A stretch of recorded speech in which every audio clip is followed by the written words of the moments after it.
Hey guys, tonight we slip into a world where every whisper carries the weight of suspicion and every flower might just be the last thing you ever smell. Welcome to Versailles, grand, glittering and perilous in the most fragrant way. You're about to become the Queen's perfumer. Fancy, right? Except, you probably won't survive this. So before you get comfortable, take a moment to like the video and subscribe, but only if you genuinely enjoy what I do here. And hey, let me know where you're watching from and what time it is. I love seeing how far this little bedtime bubble reaches. Now, dim the lights, maybe turn on a fan for that soft background hum, and let's ease into tonight's journey together. You step carefully through gravel that crunches too loudly beneath your heels.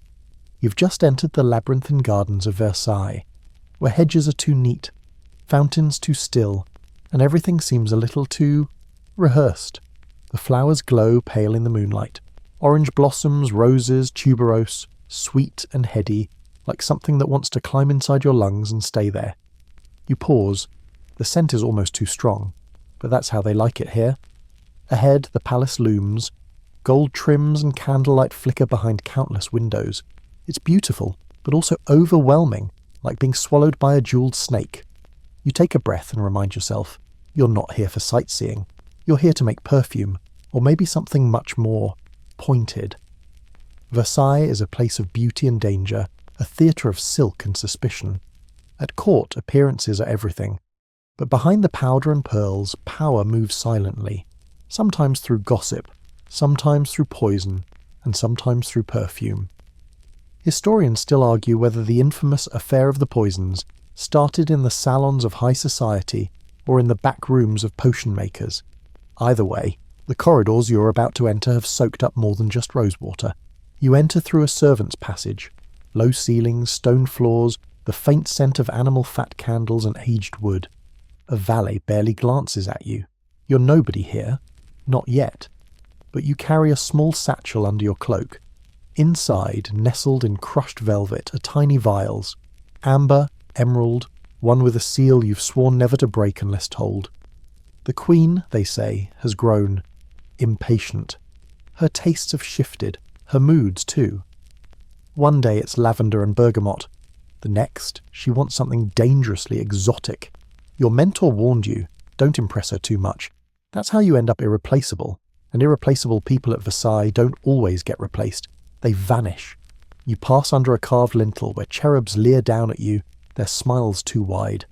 Up the back stairs, past a scribe dozing with ink on his chin, past a maid adjusting her corset while humming something off-key. Then into the Queen's antechamber. Gold everywhere. Even the air feels gold. Heavy. Like honey gone sour. Courtiers stand around like mannequins, faces painted, wigs powdered, eyes always watching. Nobody smells like themselves. Scents of lilac, sweat, overripe fruit, and, strangely, clove hang in the air like a thick soup. One woman is fanning herself with ostrich feathers. Another dabs perfume behind her ears from a crystal flacon shaped like a serpent. Someone coughs. You recognize that kind of cough. Dry, persistent. You don't say anything. The Queen isn't here yet, but her presence is. Everyone is on edge. Conversations are too rehearsed. Laughter stops too quickly. You find a shadowed corner, stand quietly, and wait. Your thoughts wander. You remember how you got here. Not through noble birth, but through scent. Through mastering the precise moment when crushed jasmine becomes overpowering, when civet becomes seduction instead of filth.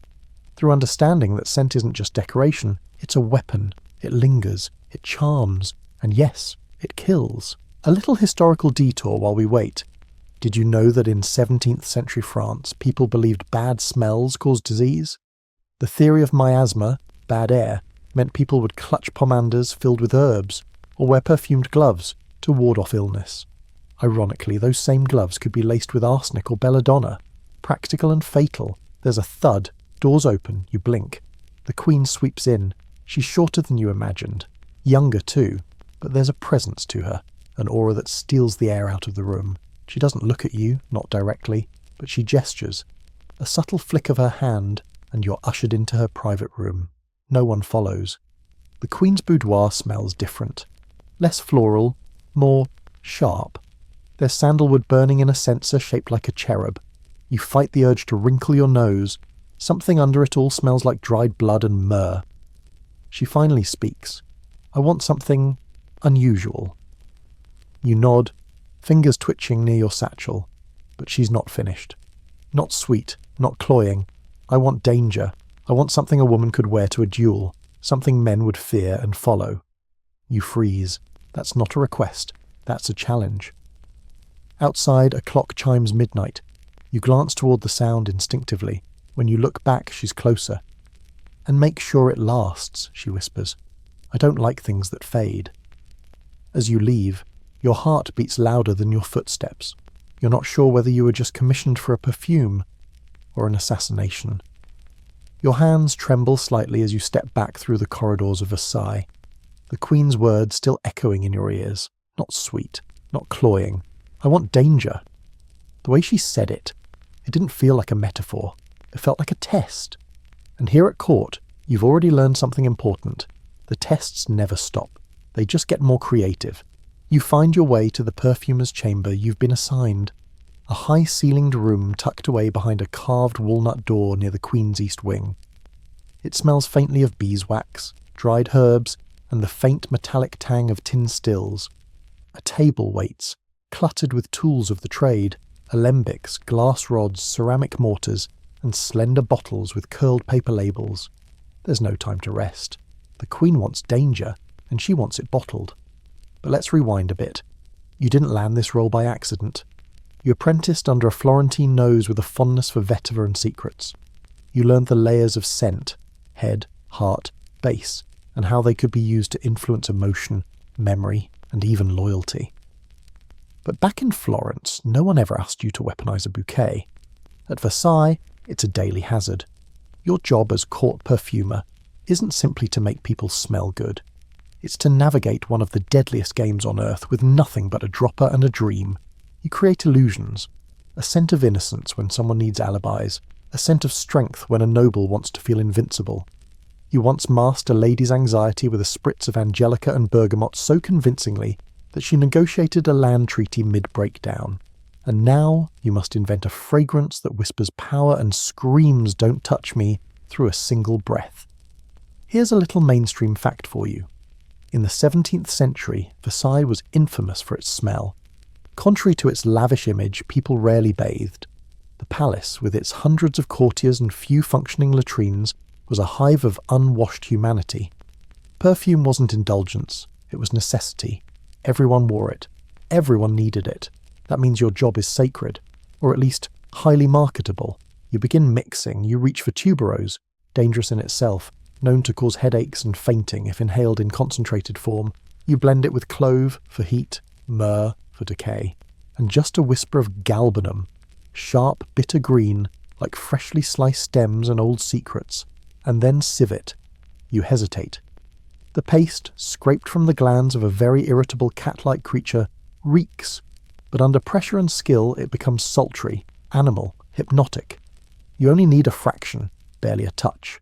Still, your eyes water, your pulse skips, the scent blooms, and for a second, even you can't tell if you're crafting desire or danger. Maybe both. You remember something your mentor said, over a glass of rose cordial and powdered sugar figs. The line between poison and perfume is often just dosage. Fringe tidbit for the night? Catherine de' Medici, Queen of France in the 16th century, reportedly had a pair of gloves scented with heliotrope and allegedly arsenic. Historians still argue whether her perfumer was merely a nose or an assassin with better branding. You finish the first draft of the blend as the candles gutter lower. The scent is unsettling. Floral, yes, but grounded in something carnal and unkind. It makes you think of a garden at dusk, moments before a storm. You dab it onto a silk ribbon and tie it to your wrist, testing time. You walk through a side hall, passing a pair of guards who normally don't notice you. This time they sniff the air as you pass. One frowns, the other watches you walk away. You hear him murmur, "What was that?" Success. You've made something unforgettable, but also unnerving. You return to your chamber and begin writing. A full recipe must be recorded. If the Queen asked for more, you need to replicate it exactly. You list each ingredient in your personal cipher, a mix of botanical Latin and inside jokes only you understand. Not for secrecy, for survival. If someone ever steals your notebook, you want them mixing cardamom with camphor and passing out on their chaise. A knock breaks your concentration. A young page, no older than 12, peeks in. Her Majesty requests progress, tonight. Of course she does. You wrap the ribbon in wax paper, seal it with your ring, and hand it over with a bow. The boy's fingers twitch. He's tempted to sniff it. But you give him a look that suggests that would be unwise. After he leaves, you let yourself collapse into the high-back chair. Your spine cracks, your nose is numb, and your stomach finally speaks up. You haven't eaten since morning.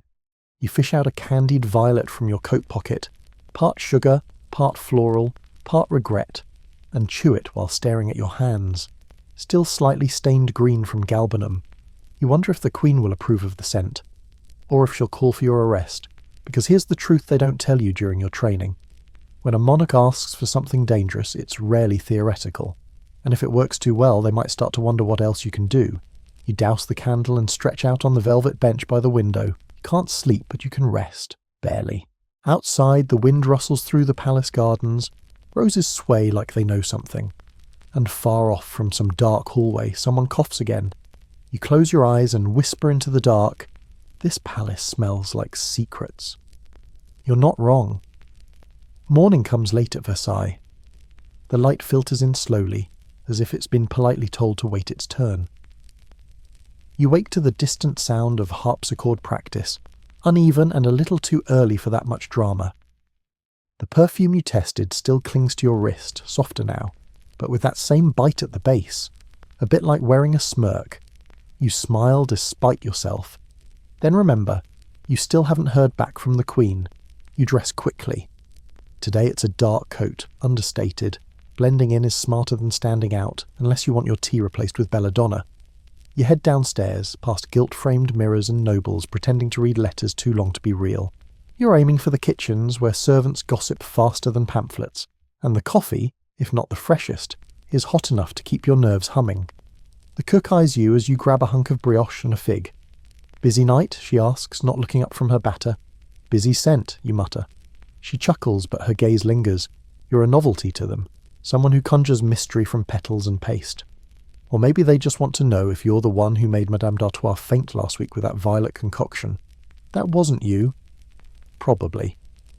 Before you can finish chewing, a valet glides in, powdered and perfumed, nose slightly wrinkled as if even the scent of roasted pork offends his sensibilities.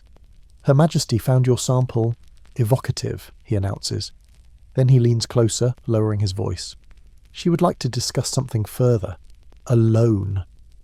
You nod casually, as if that kind of invitation doesn't make your stomach do a full somersault. As you leave, a kitchen maid makes a gesture behind your back, 2 fingers like scissors. You pretend not to notice. As you wind your way back toward the Queen's private apartments, you pass through one of Versailles' least charming features, the infamous Cour des Miracles. It's a back hallway used mostly by lower staff, where chamber pots are left too long and ventilation has clearly given up. Versailles may shimmer with gold, but scratch the surface and it smells a lot like yesterday's chambermaid lunch and mildew. That brings us to your fun historical fact of the day. Louis XIV himself reportedly bathed only a handful of times in his entire life. He believed water opened the body to disease, so instead he doused himself in layers of perfume and linen, and while the Sun King may have glowed with divine authority, he also glowed in the less pleasant sense. At the Queen's chamber door, the guards nod without a word. You're expected. She's seated by the window, sunlight curling through her hair. A lapdog with eyes too large for its face snoozes on a cushion. She doesn't greet you, just gestures to the seat across from her. You sit. "I wore your scent," she says after a pause. "At supper. It caused an effect." You wait, trying to keep your expression neutral. An effect could mean anything at court. Admiration, suspicion, sudden convulsions. The Marquis of Breval leaned so close I thought he might bite me. My cousin turned pale, and Madame de Noailles accused me of hiding something. She smiles faintly. Which of course I was. You blink.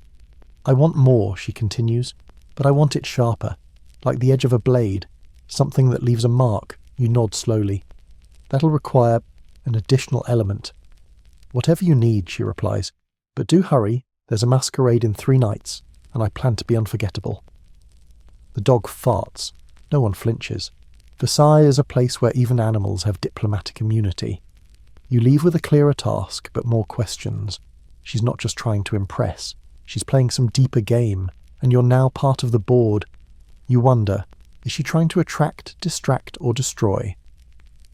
Back in your workshop, you consider your options. You need something biting, something that cuts. You reach for castoreum, a secretion from beavers, leathery and pungent, often used in trace amounts to stabilize sweet scents. But used in higher concentrations, it smells like polished leather and confrontation. Add some violet leaf for a crushed green top note. Maybe a streak of metal, something like blood on snow. You recall something strange. In ancient times, some believed flowers growing on battlefields carried the souls of the fallen. That scent could pull memories. Some perfumes haunt. And now for your fringe tidbit.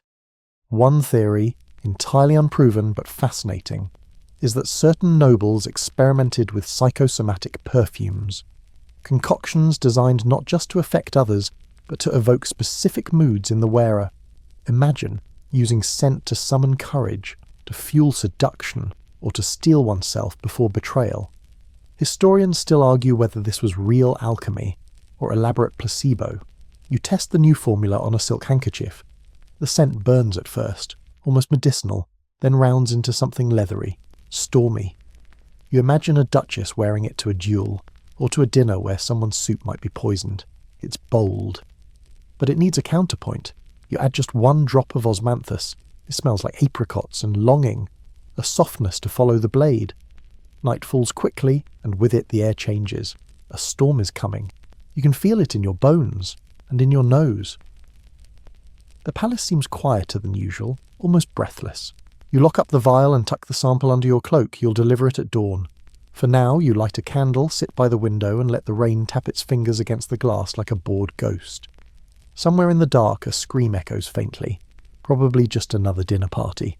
You're starting to understand something. This isn't about perfume. Not really. This is about control, about who gets to be remembered, and who gets to vanish like a puff of rosewater in the morning air. The storm continues through the night, lashing against the palace with wild tantrum winds, but no one seems particularly concerned. At Versailles, even the weather has to wait its turn in the gossip queue. You don't sleep. Instead, you refine your formula, adding, subtracting, tweaking the heat and chill of each element. You swap cinnamon for saffron, decide against wormwood, too accusatory, and settle on a sliver of birch tar, which gives a faint, ghostly smokiness. Not fire, but the memory of fire. You're sculpting scent like a painter layering oil on vellum. One whiff to draw them in, another to make them wonder, and the last to make them remember you, even if they can't say why. Before dawn, you wrap the new sample in a square of gold-stitched linen and hand it off to the same page boy, who accepts it with wide, reverent eyes. You notice the smudge of ink on his cuff. The boy's been eavesdropping on letters. You make a mental note. Children at court age in dog years, small, sneaky, and always watching. With your task temporarily delivered, you venture into the perfumer's storage, a long, chilled vault behind a locked wooden panel. Only a handful of people have access, and one of them is probably plotting to frame you. Welcome to Versailles. Here's what most people don't realise. Perfume making isn't all crushed petals and poetry. It's also bodily fluids, resins scraped from foreign trees, dried insects, and the occasional mystery powder that no one wants to admit might be lead-based. You pass shelves of storax resin, labdanum, benzoin, ingredients that sound like incantations, and you stop at a jar labelled musk. You unseal it. The scent hits you like a wall. It's rich, animalic, musky, but underneath that, there's something undeniably human. And it should be. Musk originally came from the glands of a male musk deer, harvested in horrifying fashion. That trade's been banned for years, but alternatives, synthetic or creatively sourced, abound. As you reseal the jar, your thoughts spiral back to a question you keep trying not to ask. What exactly is the Queen preparing for? She's always been particular about her perfumes, but this is different. This isn't fragrance for flirtation. This is armour, strategy. You're not mixing for beauty, you're mixing for battle. A quick history break to balance your paranoia. Did you know that Napoleon Bonaparte allegedly used up to 60 bottles of cologne a month? He believed scent cleared the mind and protected the spirit. While that sounds excessive, it also makes you wonder, was he hiding a fear? Or just really, really into citrus? You exit the vault and nearly collide with a figure in the hallway. Not a servant, not a guard, a rival. His name is Lefebvre, and his powdered wig is aggressively symmetrical. He's been at court longer than you, once made a lotion that supposedly cured the king's foot rash, and absolutely loathes your sudden rise. "Ah," he says, sniffing. "Galbanum? Again? Risky. I heard someone fainted last night." "You wouldn't know anything about that, would you?" "I wouldn't," you lie smoothly. "Perhaps they just caught a whiff of your cologne." He smiles without humour. "Careful, dear colleague. You're not the only one who knows how to blend reputations." You walk away calmly, but your ears stay open.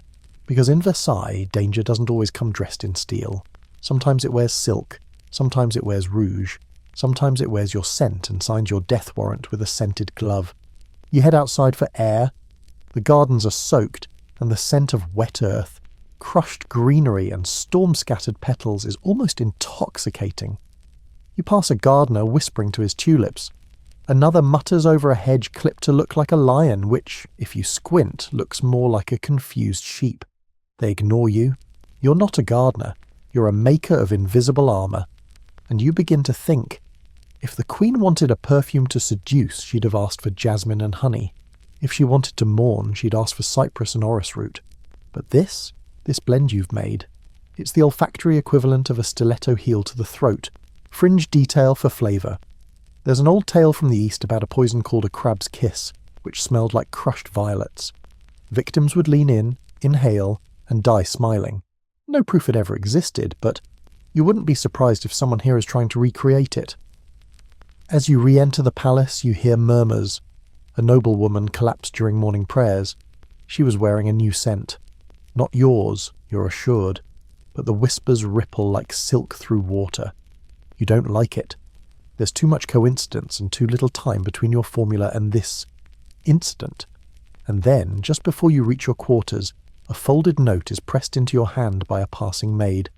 No words, just a seal, broken, and a faint trace of tuberose. You open it. A name, La Voisin, scribbled beneath. She deals in flowers, but her roots are poison. Your heart skips.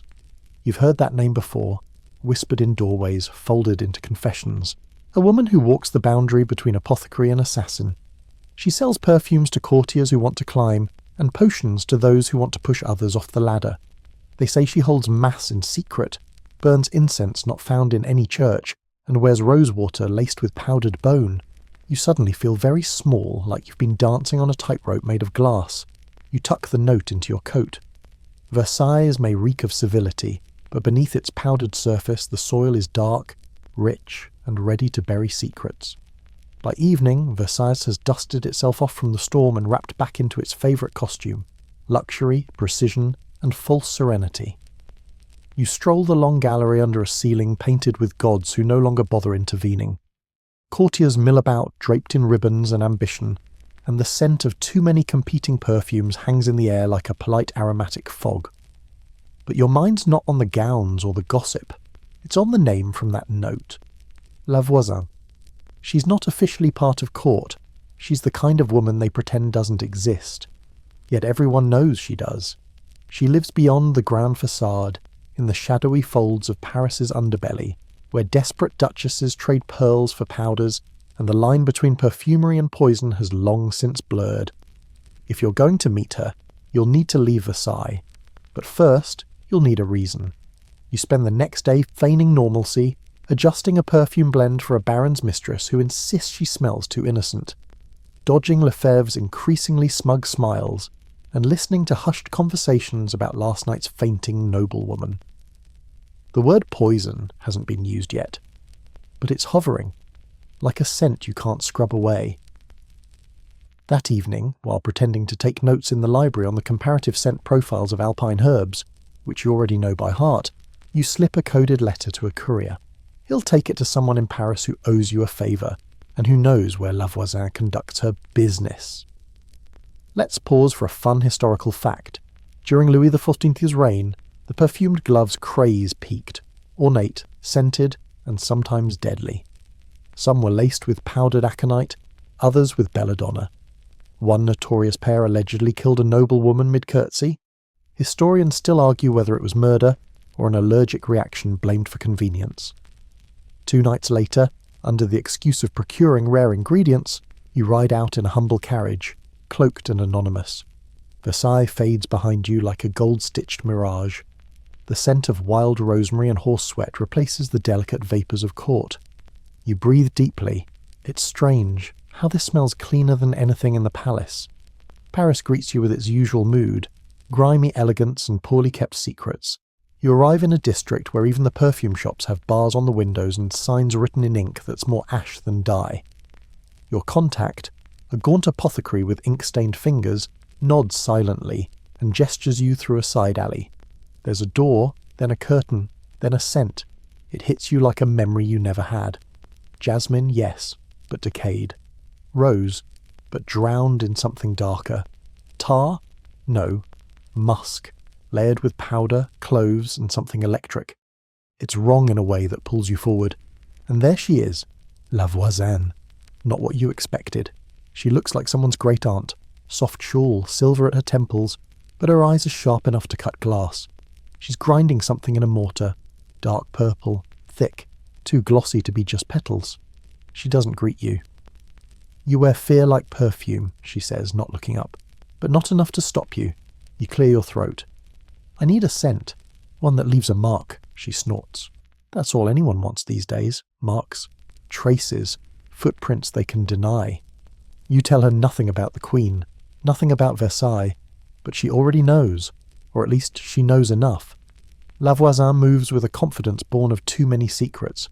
She works surrounded by jars labelled not with names, but with symbols, crossed bones, faded moons, tiny inked stars. Some glint with mica, others pulse with a colour that should not shimmer in candlelight. I can help you, she says, pouring something thick into a stoppered vial. But my scents don't always behave. You reach for your coin purse, she laughs.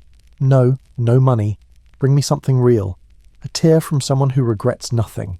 A lock of hair from someone about to betray. An object touched by fear. Come back with that, and I'll give you perfume that sings. You leave shaken and curious. A fringe tidbit to swirl in your mind. In the real affair of the poisons, La Voisin was very real. Catherine Monvoisin, fortune teller, poisoner, and dark perfumer to the elite. Her clients included some of the most powerful women in France, and her potions were said to kill slowly, seductively, without trace. She was arrested in 1679 and burned at the stake, but not before spilling secrets that made even Louis XIV shudder. As your carriage rumbles back toward Versailles, you hold the stoppered vial she did give you, something half-finished, experimental. She called it Echo. It smells faintly of wet stone and regret. Back at court, dawn is just rising. Servants scrub yesterday's wine from floors, and noblemen stagger back from late-night intrigues. You pass unnoticed, slipping back into your perfumer's quarters. You lock the vial in a secret drawer, and you begin planning, because now you're not just playing along, you're in. And someone's going to smell the truth before they see it coming. You wake to knocking, soft, polite, and insistent. 3 taps, the Queen's rhythm. You don't even have to ask. You reach for your robe, half-button it, and open the door just wide enough to meet the eyes of a lady-in-waiting holding a small lacquered box. No words. She hands it over and disappears. Inside the box is a note, written in that same narrow, tilted script. Masquerade, tomorrow, wear something that speaks. Beneath the paper, nestled in folds of black velvet, is a tiny rose made of silk, its centre tinted with what could only be your newest blend, the one you left wrapped in gold thread. It's been tested and chosen. You sink back into your chair, she's wearing it, to a masquerade, the one everyone's talking about, which means now you're part of the performance, whether you like it or not. Let's talk about that party. A royal masquerade at Versailles is more than dancing and disguise. It's a battlefield in powdered wigs. People wear symbols instead of names, daggers instead of fans, and secrets like scent trails. Everyone is watching. Everyone is hiding. And nothing, absolutely nothing, is accidental. You begin preparing your own mask, and no, not the kind tied with ribbons. You need to look like someone who belongs, someone to notice but not remember too clearly. You settle on a scent that suggests night gardens and old wine. Blackcurrant bud, cedarwood, a breath of incense. Introspective. A little strange. But as the day stretches on, news spreads through the palace like a spill no one's mopping up. Another courtier has taken ill. This time it's Count d'Aubigny, a man infamous for duelling in the morning and toasting at night. Now he lies pale and unmoving, attended by 3 physicians who argue over whether it's melancholy of the blood or overconsumption of oysters. But there's something else. You recognise the smell lingering on his cuffs as you pass his room. It's a citrus and orris blend, one you've never made. But Lefebvre has. You don't confront him, not yet. But you make a note, and you make another vial disappear from your workbench just to be safe. Here's your mainstream fact for this evening. The affair of the poisons, which tore through Versailles in the late 1670s, implicated hundreds of nobles. A secret tribunal known as the Chambre Ardente, the Burning Court, was created to investigate. Many trials were held in absolute secrecy, and some sentences were quietly erased. It was a scandal so vast that even the king's mistress, Madame de Montespan, was accused of dabbling in poison and black masses. She was never formally charged, but she was retired. As night falls, you dress for the masquerade. Velvet gloves, black lace collar, a mask shaped like a fox's face, painted in glimmering amber. You carry no weapon. Your weapon is scent, but you do slip a pin into your boot. Habit, not paranoia. The Hall of Mirrors is already glowing when you arrive. Candles shimmer across gold and glass like stars trapped in a cage. Music drifts like a spell. And everywhere, scent, heady, clashing, sweet and bitter all at once. The very air is drunk. You spot her. The queen wears silver silk, a mask of feathers, and that rose pinned to her chest. She glows. She commands. And wherever she walks, people lean in. Some laugh too quickly, others blink too slowly. You recognize the effect. Your blend is working, but she's not looking at you. She's staring, locked, at a figure in black, tall, masked, familiar. You move closer. It's Lefebvre. Of course it is. The tension between them is electric, and then she turns away. She smiles at him as she does. Soft, unreadable, knife-sharp. You circulate. Small talk. Half lies. One courtier believes your perfume is divinely made. Another asks if you can replicate the scent of lightning. You pretend to consider it. Then the coughing starts. A woman in blue stumbles. A ripple moves through the room as if someone's dropped a stone into the scent-flooded air. You don't panic. Not yet. But it's the same thing again. Pale face, slowed breath, collapsing in silk. Someone screams. Lefebvre is the first to speak. It's her perfume, he shouts, finger trembling, pointed directly at the queen. The music halts. The crowd draws breath like a single creature. The queen, calm, regal, untouchable, presses a hand to her rose brooch. She wore this hours before the party, you murmur, not too loudly, but just enough for 2 key people to hear. You're bluffing, but it lands. Whispers begin. Then, like a dancer missing a step, you slip away. You walk quickly, heart racing, past pillars and tapestries, down the gallery and through a quiet corridor. Because now you're certain someone else is copying your style, or worse, sabotaging it, and you have just enough of Lavoisin's half-finished blend back in your chamber to test a theory. Fringe tidbit to ponder as we flee. There was a belief, particularly in court circles, that certain perfumes could only be worn by specific temperaments. Melancholics wore orris root. Cholerics wore cinnamon and ginger. The wrong scent could, allegedly, turn the soul bitter. Historians still argue whether this was perfumed or propaganda. Back in your room, you pull out your samples, you line them up, you smell them slowly, again and again. You light a taper and watch how the heat shifts each note, and then you notice it. One of your bottles is ever so slightly off. The seal is broken, so carefully it would pass unnoticed by anyone less obsessive than you. You dab it on a silk cloth. It's yours. But underneath? Something new. Something added. You smell belladonna. Not enough to kill, just enough to mimic a collapse, a swoon, a faint, a performance. You sit down hard. This isn't about murder. Not yet. This is about message. Someone wants your perfume to become a suspect. and that someone is close. Too close. You sit still, the way a rabbit does when it knows it's being watched but hasn't decided whether to bolt. The silk cloth in your hand still holds the scent. Your own blend, but altered, weaponized. Your pulse pounds in your ears faster than you'd like to admit. Whoever tampered with the vial didn't just want to cause trouble. They wanted it to look like you'd done it. And in Versailles, implication is often all the proof anyone needs. You don't sleep. You sit in the dark, scent clinging to your fingers, staring into the amber glow of the last taper. If someone is dragging you into a game, you need to know the rules, and more importantly, you need to know who else is playing. By morning, the masquerade is all anyone talks about. Courtiers walk slower, lean closer, whisper lower. The woman who collapsed, Baroness d'Estienne, is recovering. Her physician says it was exhaustion. No one believes him, but no one wants to be the first to say the other word. Poison! Still, the tone of the court has shifted. You feel it in how the servants glance at you, in how Lefebvre smiles too widely, in how your latest request for sandalwood mysteriously goes missing from the stores. Then a letter arrives. No seal, no signature, just a line scrawled in elegant black ink. The game has started. Better blend carefully. You crumple the note and burn it immediately, but the scent of the ink, a touch of rosemary, strange, clings to your fingers. Let's talk history for a moment, just to ground ourselves. The affair of the poisons began quietly. A few deaths, a few whispers. But once the king's men started digging, they uncovered a web of poisoners, fortune-tellers, and supposed witches who sold little vials of death like candy. Over 300 people were implicated, from chambermaids to counts. Some were tortured, some disappeared, some were burned in the Place de Grève, their ashes scattered so no relics could remain. And all of it began with perfume. You move cautiously for the next few days.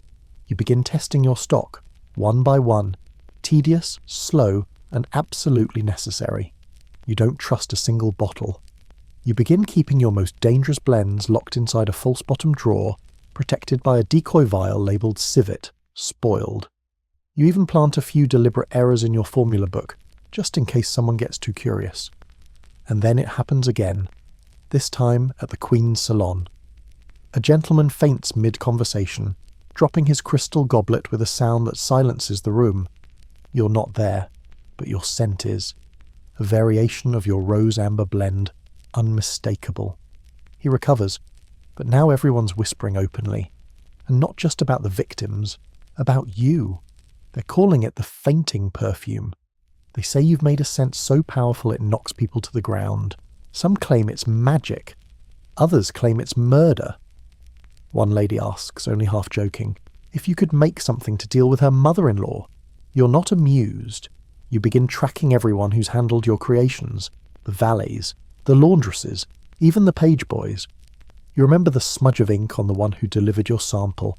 You begin to wonder, was he a courier or a message? You dig deeper, and one night, while pretending to browse scent journals in the library, you find it.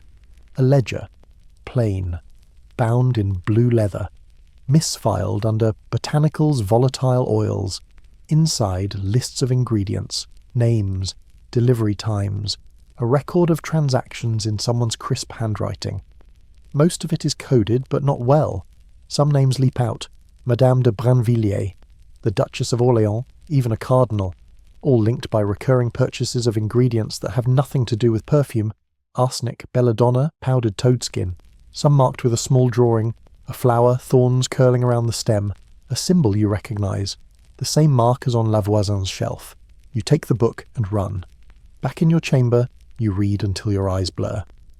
The ledger isn't just a record. It's a network, a list of clients, recipes, and formulas. One of them is nearly identical to your blend, but with one addition: datura, a nightshade, hallucinogenic in small doses, deadly in larger ones. And now, the kicker. One of the signatures on the ingredient request matches a name you know. Lefebvre. You sit very still. Fringe tidbit time. Datura, also called devil's trumpet, has been used historically in both religious ceremonies and murders. Its flowers are beautiful, white and trumpet-shaped, but the entire plant is toxic. In India, it was once used to induce visions. In Europe, more often to eliminate rivals. You now know 3 things for certain. 1. Someone has been adding datura to your scents. 2. They want it to look like you're experimenting with controlled poisoning. And 3. The Queen's patience has limits. That evening you receive a summons, not a polite note, but an order. The King's guards escort you through the halls. Their boots echo too loudly. They don't speak. They don't need to.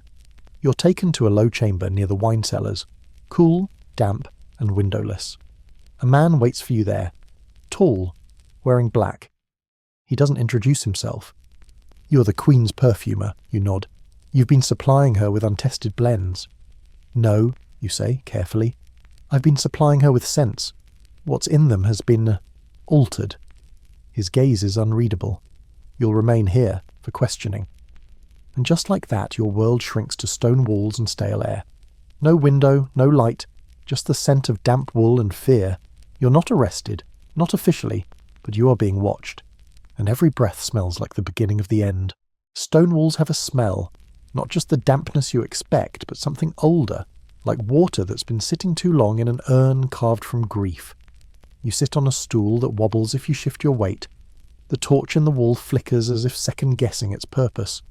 The only luxury in this place is the iron-banded door, thick enough to make sound forget how to travel.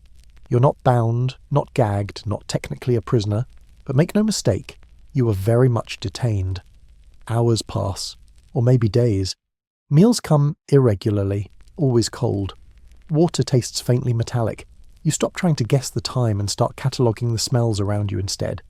Mildew, old leather, the faint sweet rot of spilled wine. Someone was held here before, someone who didn't leave through the door. You're replaying everything. The tainted vial, the masquerade collapse, Lefebvre's powdery grin. You're almost grateful when the door creaks open and a woman steps in. She's tall, cloaked, sharp-eyed, not a guard, not noble, someone in between. You're the Queen's perfumer, she says flatly. You nod. It's not a question. I'm here to talk about Madame de Brinvilliers. That catches you off guard, because that name isn't whispered anymore. It's hissed. She was the original scandal, years before the current storm. They say she poisoned her father, her brothers, her lovers, all of them scented, all of them slow to die. You blink. She's dead. The woman smiles. So they say. Let's take a history detour, because this is where things get spicy. Mary Madeleine d'Aubray, Marquise de Brinvilliers, was one of the first noble women accused in what would snowball into the affair of the poisons. She was charming, educated, and deeply lethal. Her trial shocked Paris. Her execution, a public beheading followed by body immolation, was meant to close the case. It didn't. If anything, it lit the fuse. Back to now. The woman produces a glass vial from beneath her cloak. It's ornate, silver-stoppered, frosted, delicate. Inside is a syrupy amber fluid. She unseals it with a soft pop and holds it out to you. You catch a breath. It smells like warm honey, old wood, something animal. Then deeper, a bitter echo. Something your skin rejects even before your mind names it. Aconite. You know what this is, she says. You nod again. And you know why you're here? You hesitate. Then, because someone wants me to take the fall. All the credit, she shrugs. She tells you the vial was recovered from the belongings of a baron recently deceased under mysterious circumstances. Heart failure, they said. But his heart apparently was liquefied, figuratively. The vial bears your seal. You laugh. Too hard. Then it was forged. Or shared, she counters. She leans in. We're not the only ones watching the court. There are eyes on the Queen. Eyes that know what kind of messages perfumes can carry. One drop, and a room changes. Then she leaves as quickly as she arrived, the scent of her mystery vial still lingering in the torchlit air. You spend the rest of that day in a fugue, thoughts spiralling. You think of how Madame de Brinvilliers used to keep her poisons hidden in vials of holy water, how she visited the poor just to test her doses, how she was elegant, refined, and utterly methodical. You wonder if that's what's happening now. Not a murder spree, but a series of tests. Experiments hidden in perfume, and if so, who's testing whom? You don't sleep. But eventually the door opens again. This time it's not the cloaked woman. It's a guard. Silent. He hands you a letter sealed in soft lilac wax, the Queen's crest.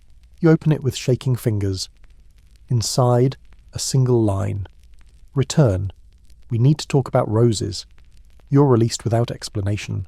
No charges, no apology. Just a guard escorting you back through Versailles' hallways, which now feel too wide, too bright, too perfumed. Every noble you pass looks at you differently. Some are curious, some are afraid. One or two look hopeful, as if you might be the kind of monster they could hire. When you reach your quarters, nothing appears touched. But you check your blends anyway.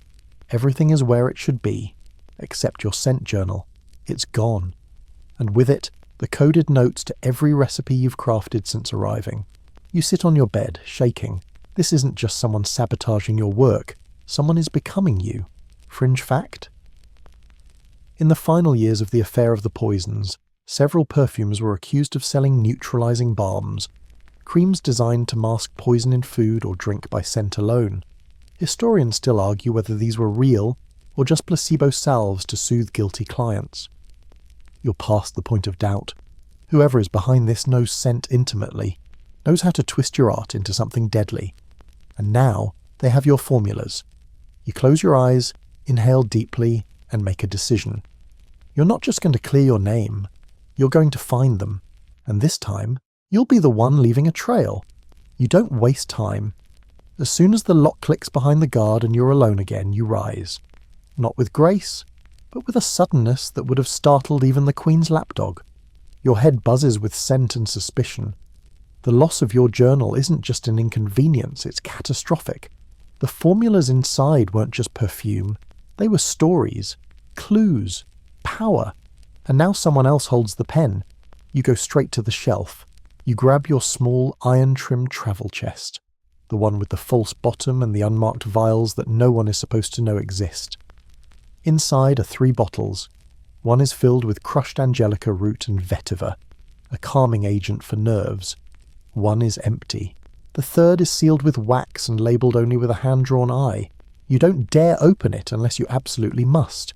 You tuck the empty one into your coat and head out. You're going back to La Voisin. The Queen may have summoned you, but she'll have to wait. The journey to Paris is quiet. You take a different carriage this time, and a different name. You keep your hood low and your mouth shut. The driver makes no conversation. That's why you hired him. Paris is darker this visit. Or maybe that's just your mood. You keep to side streets. Avoid any place with polished windows or curious eyes. Eventually you reach the same alley behind the same shop, but the door is already open. She's waiting for you. La Voisin sits in the same chair, grinding something green and viscous. She doesn't smile. "You're back," she says. "Someone took my journal." She shrugs. "Then they want what you know, or want to be you." You hand her the empty vial. "I want a way to find them, and not just guess. I want to know." She considers it, then taps the table. "Give me something of yours, something worn." You hesitate, then pull off your glove. She takes it, presses it to her face, inhales deeply. Then she nods, reaches for a box. Inside, powders, resins, crushed beetles, and bones finer than dust. She begins blending, whispering as she does. Not incantations exactly, but not quite Latin either. Here's a fringe tidbit for you. Some 17th century perfumers doubled as apothecaries, but the most infamous doubled as spiritualists. They believed scent could be used not only to affect the living, but to call the dead. Historians still argue whether these rituals were theatrical or terrifyingly effective. La Voisin finishes her work. She hands you a vial filled with cloudy oil and flecks of gold. Anoint something they'll touch. A ribbon, a glove, even a note. The oil carries memory. Not a smell exactly, more like a presence. When you smell it again, you'll know who touched it. Truth serum, you ask? She raises an eyebrow. Truth by scent is still truth. You hand her 2 coins and 1 dried lavender sprig. A calling card she accepts with a nod. You leave quickly. You can't be seen in this part of town too long. Back at Versailles, the Queen's summons waits again. This time more pointed. You have an hour. So, you wash, change. You apply the most neutral blend you can manage. Something mild and grassy, meant to say I'm not the one you should be afraid of. The Queen is alone when you arrive. No guards, no dog. Just her, seated at her dressing table, combing her hair. "You're late," she says without looking up. "I had to be sure." She finally meets your gaze in the mirror. "I know someone's using your name," she says. "I've smelled your work long enough to know what isn't yours." You exhale, slow. You hadn't expected her to be on your side, or at least not yet. "I need to know who," you say. "So do I," she replies. She gestures to a velvet pouch on the table. Inside, the silk rose from the masquerade. You touch it, delicately, and then press your fingers to your lips. The scent is still there, faint, altered, and underneath, something oily, metallic, La Voisin's marker oil. Perfect. You leave the Queen's chamber with permission to quietly inquire into the matter, which in court language means find them before I do. You begin placing objects, a fan here, a lace ribbon there, each lightly brushed with the memory oil. You visit salons, politely sniffing scented gloves with compliments. You feign interest in samples. You offer small tokens in exchange for handkerchiefs. And then it happens. In the salon of Madame de Sancerre, a widow with too many friends and too many enemies, you catch a scent on her sleeve. Familiar, sharp, laced with your own formula. You excuse yourself, quickly, and in your chamber you test the oil you collected from her glove. When it warms, the scent unfolds. Coriander, nutmeg, a drop of pear. Then you smell it. That ghost note of you. But not from your hand, from Lefebvre's. You'd recognize his signature twist. Ambergris turned bitter, as if he's always trying to make the sea smell angry. You sit down slowly, and you realize Lefebvre isn't just copying you. He's selling versions of your blends, possibly poisoning some, but not all. He's creating chaos, making everyone think any perfume could be dangerous. So when one really is, no one will believe it. Mainstream fact time. The affair of the poisons eventually involved so many nobility that King Louis XIV shut it down, sealed documents, ended inquiries, and burned evidence. The truth became too dangerous. Better to let it fade than to let it spread. You're not going to let this fade, but you'll need help. And if Lefebvre thinks you're just a nose with nice bottles, he's about to learn you're a lot more than a scent. You're a storm in glass, and you've just uncorked yourself. You rise before the sun because you no longer trust what Versailles smells like after dawn. You dress simply. Grey coat, leather boots, gloves that don't match. A scentless outfit for a day that promises to be anything but. You tuck a small vial into your inner pocket, filled with your original blend. The true version. The one that hasn't been fouled by datura or deceit. Your plan is forming, and it requires precision. No theatrics, no flourishes, just clean cuts. You're going to catch Lefebvre in his own perfume trap. First stop, the library, not for reading, for listening. Madame de Berny runs the place like a monastery, which makes it the perfect spot for whispered treachery. You slip behind a carved screen and wait, ears tuned like a bloodhound's. Eventually he arrives. Lefebvre. He's speaking to another perfumer, one who's been on the court's outer ring, more artisan than insider. Don't use too much, Lefebvre murmurs, or they'll start bleeding from the nose. Keep it faint, just enough for the collapse. The other man mutters something about balance. Lefebvre replies, smug. That's the beauty of it. They'll think it's the heat, or the wine, or nerves, but the scent will stay in their mind, and they'll know who made it. He wants his signature to be fear. You've heard enough. You slip away before they see you, back through the East Gallery, where morning light breaks across painted ceilings and the floor still smells faintly of candle soot. You don't stop. You head straight to the Queen. She greets you in her reading chamber today, wrapped in velvet, her hair undone. It's rare to see her so unguarded. "You found something," she says without looking up from her book. "I found someone." You explain everything, quietly, carefully, every detail, the scent alterations, the ledger in the library, the coded orders, the powder trail that always points back to Lefebvre. You show her the vial, your blend, and compare it with the corrupted version, dabbed on a clean swatch. She smells both. She closes her eyes, then opens them slowly. "This one," she says, pointing to the tainted version, "smells like secrets that think they're clever."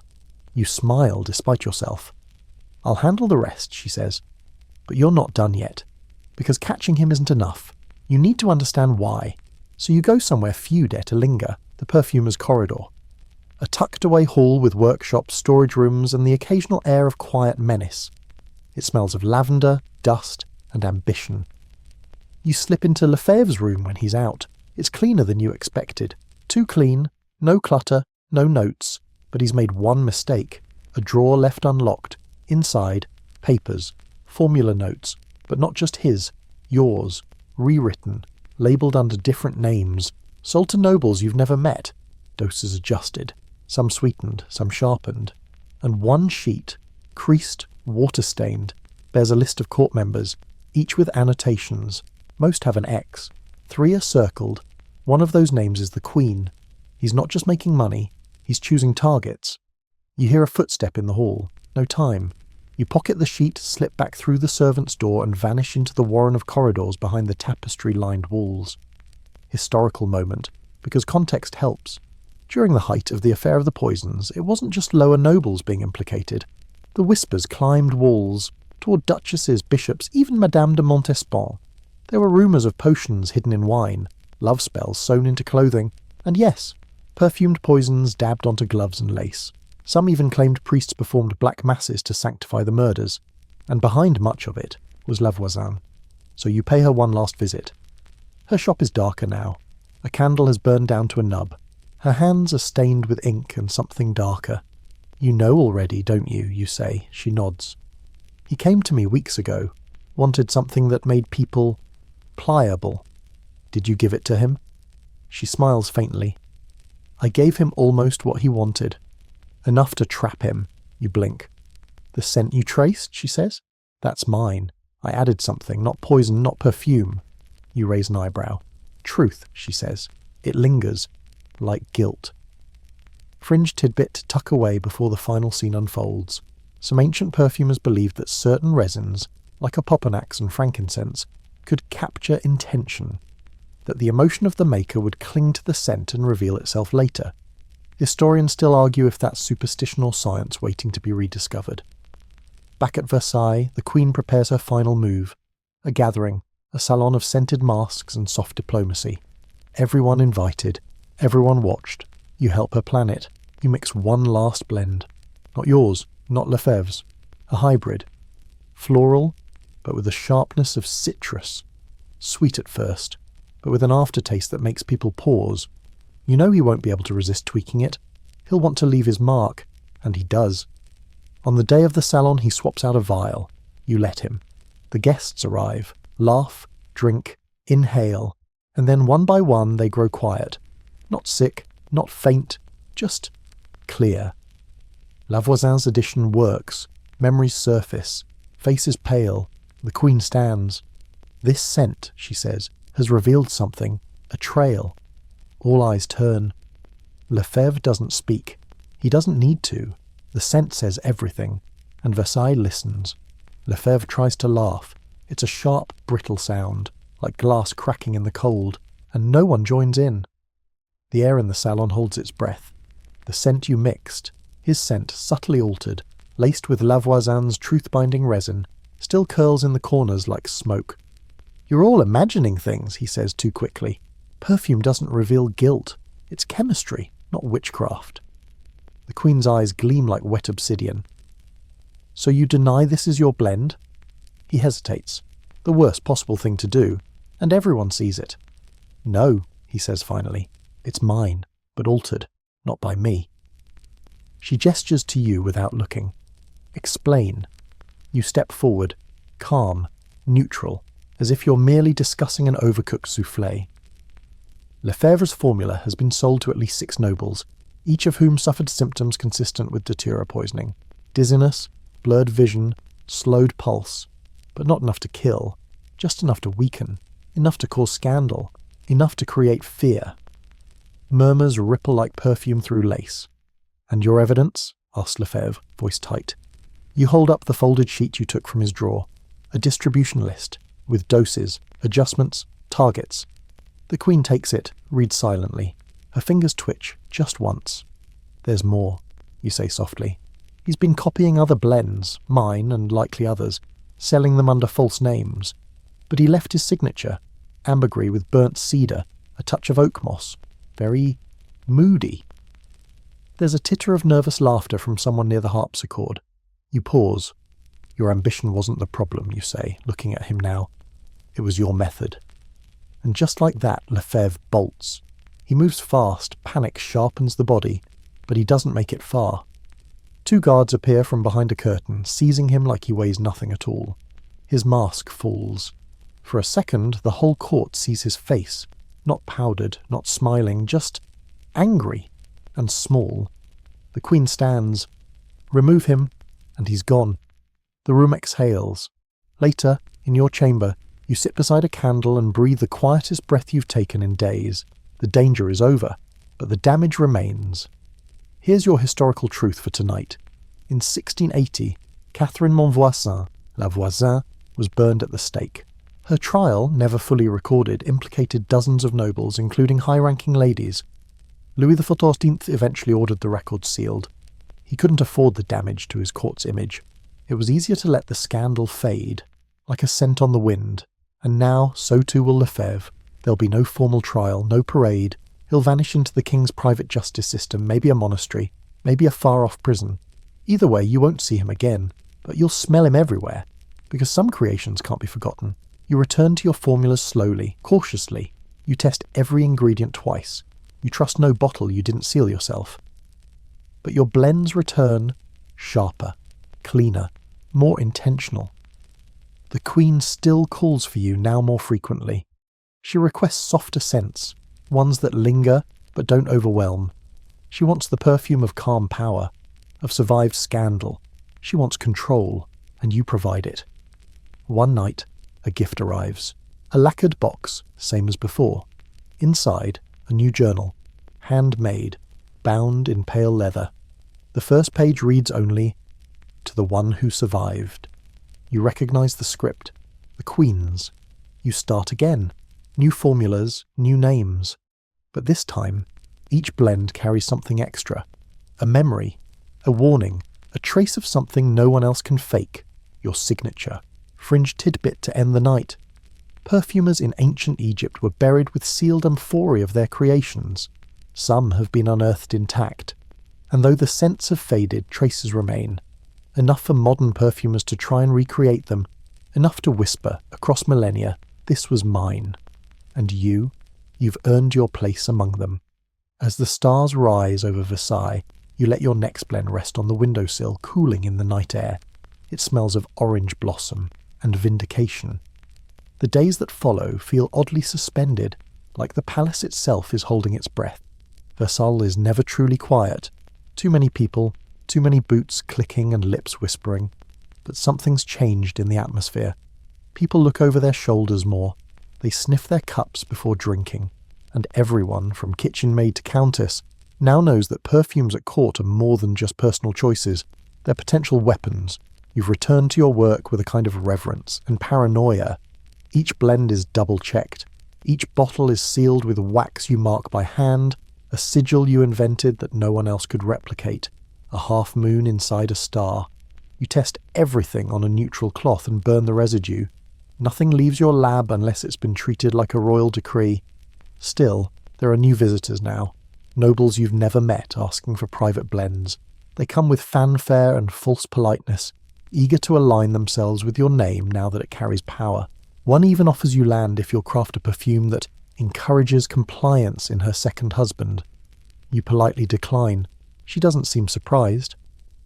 One afternoon, a small folded note arrives in your workspace. This time, not the Queen's wax. Instead, it's unmarked. Inside is a name, Marquis d'Argenson, and beneath it, testing something new. You might want to stop him. You don't know where it came from, but you act. You send your assistant. Yes, you have one now. A quiet boy named Etienne with clever fingers and a talent for identifying dried herbs by smell alone, to distract the palace staff in the West Wing. While they're occupied, you slip into the Marquise's quarters. They smell like luxury. Cinnamon, rosewood, a hint of clove tobacco. But beneath that, something strange, something bitter. You spot the bottle on his dressing table, ornate, labelled in fine script, and at the base, etched almost invisibly, your sigil, but it's not your perfume. Someone's using your mark. You lift the bottle, swirl it. The liquid inside is too thick. Not oil-based, something closer to tincture. You dip a clean strip into it and hold it to the flame. It doesn't ignite. It smokes, and the smoke smells like almonds. You freeze. Cyanide. Not the pure, instant kind. The slow, elegant variation, delivered in microdoses. Enough to weaken over time. Enough to look like illness, like decline. Someone's taken your signature and turned it into a death sentence. You leave the vial exactly where you found it, and you report directly to the Queen. She listens in silence, her fingers steepled, a single drop of bergamot oil glistening on her wrist. For calm, you suspect. Or control. "So someone's trying to kill the Marquis," she says at last. "Yes, and make it look like I did it." She nods slowly. "I believe," she says. "It's time we begin asking why." You sit back. Let the word echo. Why? Because up until now, you've assumed this was sabotage for sport, or jealousy, or power. But what if it's something larger? What if it's politics? The Marquis d'Argenson is close to the Dauphin. He's an advisor, a financier, and, most importantly, an opponent of a certain alliance the Queen has been quietly courting. His death would shift the balance. You say none of this aloud. But the Queen sees it on your face. "Find out who made it," she says, and quickly. Here's your mainstream moment of context. During the years surrounding the affair of the poisons, many believed that courtiers weren't just poisoning for personal gain, but for political shifts. Marriage alliances, property inheritance, even succession disputes, all were allegedly resolved through perfumes that killed slowly and without a trace. It was a time when a single vial could redraw the map of power. You return to your chambers and lock the door. Then you open your hidden drawer. Inside, all the test strips from the last few weeks. You begin to match scent notes, one by one. You narrow it down to 3 possible mimics. One has too much musk. One uses benzoin instead of storax. But the third, yes. The third carries the right top note, neroli, and an unmistakable undercurrent of bitter almond. You trace the formula to a blend you made weeks ago, one you abandoned because it didn't hold together in heat. You discarded the prototype, or so you thought. But Etienne, he catalogued it. You call for him. He arrives, calm as ever, his apron dusted with powdered clove. "Yes, maître?" You ask about the discarded sample. He tilts his head. "It was gone when I went back. I assumed you'd reclaimed it." You hadn't, and now it's been used. Fringe fact to file away.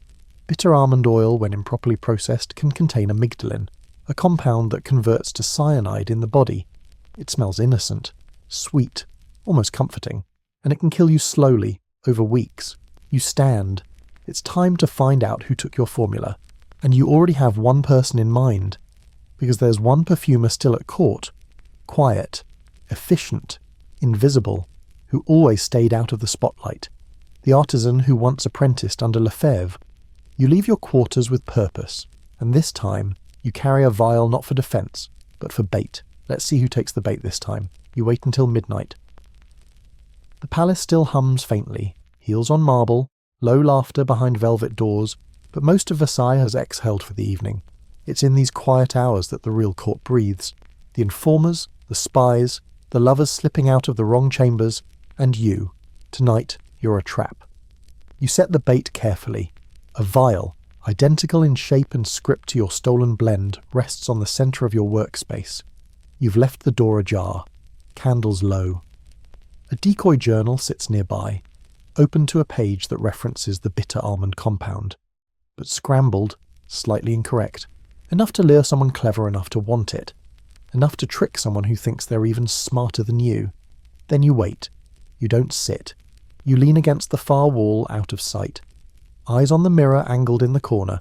The reflection gives you just enough of the table, just enough of the door. 10 minutes pass, 20, then a shadow. Soft footfalls, hesitant at first, then bolder. A figure slips in. You recognise the shape immediately. Not a noble, not a courtier. Etienne. He moves quickly, gloves on. He lifts the vial, unstoppers it, smells it. You step forward. Careful, that blend's unstable in warm hands. He jumps, spins, nearly drops the vial. Silence. He starts. You don't let him finish. "Who else?" you ask. "Who are you working with?" He blinks rapidly, face pale in the flickering candlelight. For a moment, he's just a boy again, skin too thin for secrets, but that moment passes. He exhales. It wasn't supposed to be like this. That's not a denial. You step closer. He doesn't move. I wanted to learn, he says. You taught me more than anyone, but you don't see what they're doing. The nobles, the queen, they use you like a tool, then toss you aside when the next nose arrives. And Lefebvre offered you more, you say flatly. He doesn't deny it. Not just Lefebvre, he says. There are others. People who don't want perfume to be decoration. They want it to be power. There it is, the core. He wasn't just imitating you. He was trying to evolve past you. You keep your voice calm. You nearly poisoned the Marquis d'Argenson. I adjusted the dose, he says, almost proudly. I just wanted to see what it could do. You used my formula, my name. He swallows hard. That's why it mattered. You nod slowly. Your heart is pounding, but you keep your expression smooth, cold, like sandalwood in winter. You'll tell the Queen, he says. You'll ruin me. No, you say. You'll do that. Ahaya. You reach into your coat and hand him a folded parchment. A confession, written earlier. All he has to do is sign it. If you don't, you add, the Queen will find out another way, and you won't get a quiet ending. His hands shake as he takes the pen. He signs, not for guilt, for survival. Let's pull back for a moment to the historical record. During the final phase of the affair of the poisons, many of the accused confessed under torture, or under the threat of it. But a surprising number offered their guilt willingly, trading truth for clemency, hoping that a show of repentance would spare them the worst. Some were executed anyway. Others vanished into monastic exile or prison cells no one dared list. You deliver Etienne's confession before dawn. The Queen reads it in silence. Then she folds it. Let him go, she says, quietly. You blink. He'll be watched, she adds. But we don't need another scandal. So Etienne disappears. No fanfare, no justice, just absence. You feel strange. Not vindicated. Not angry. Just tired. You return to your chambers and begin the process of rebuilding. Again. You mix a blend that smells like quiet apology. Bergamot, lavender, oak moss. You test it once, then bottle it for no one. It's not meant to be worn. It's meant to sit, to remind you. As the week wears on, word begins to spread that the poisonings have stopped. No one faints at dinner. No one finds strange smells in their gloves. The court exhales, but you don't. Because something still doesn't sit right. One night, alone, you go back through your formula scraps, and you find it. A blend you never finished. A floral base meant for the Queen. Something experimental. Never tested, but missing from your records. You never gave it to Etienne, which means someone else took it, and used it. Fringe tidbit time. During the affair of the poisons, many believed the real masterminds weren't the poisoners, but the clients, the ones who asked, paid, directed. The ones who never got their hands dirty but always smelled like violets. You hold the incomplete formula in your hands, and your breath catches, because only one other person had access to this blend. The Queen. You sit frozen, the Queen's unfinished formula clutched in your hand.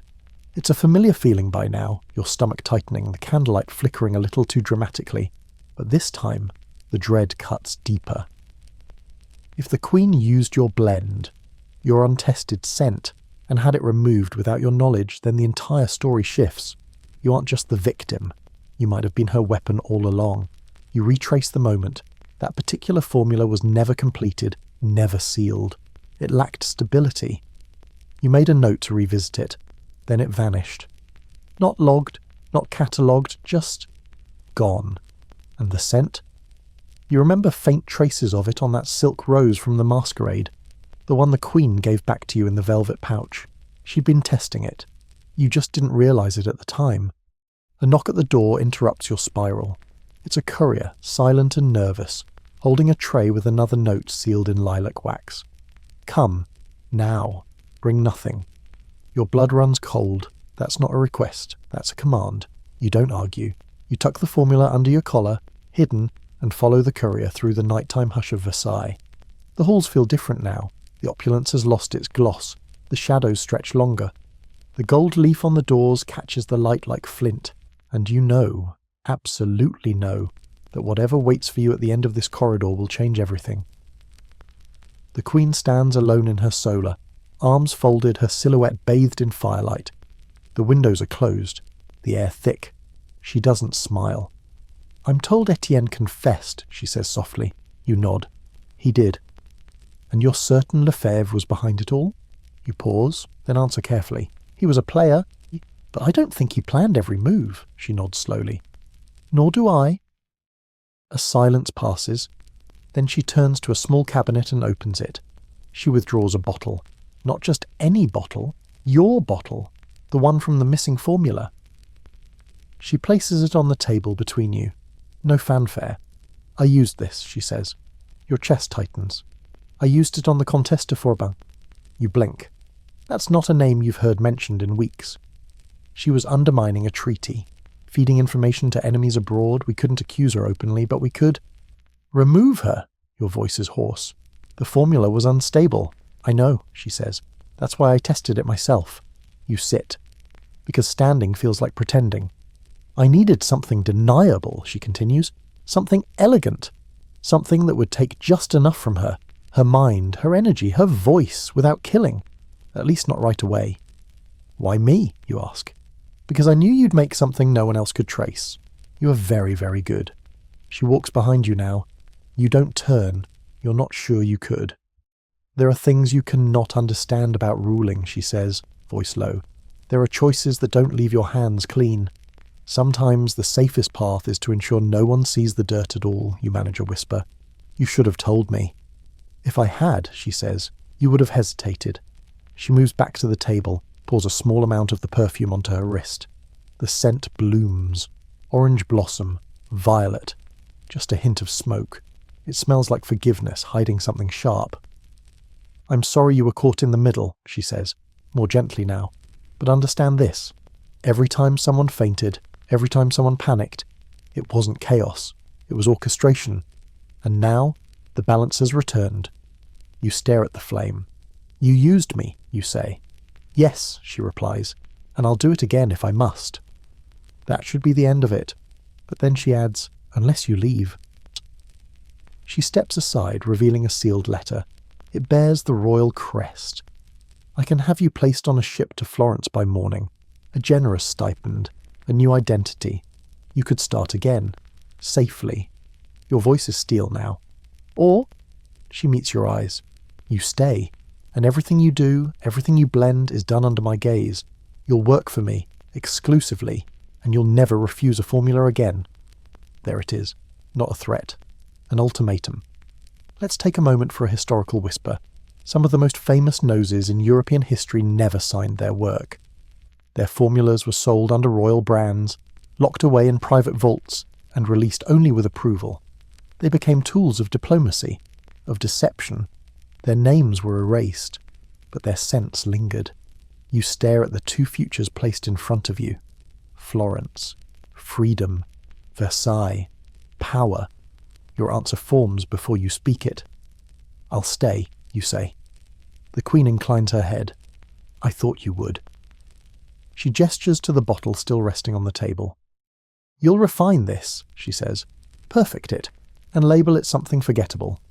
You nod once. As you rise to leave, she stops you with a glance. "One last thing," she says.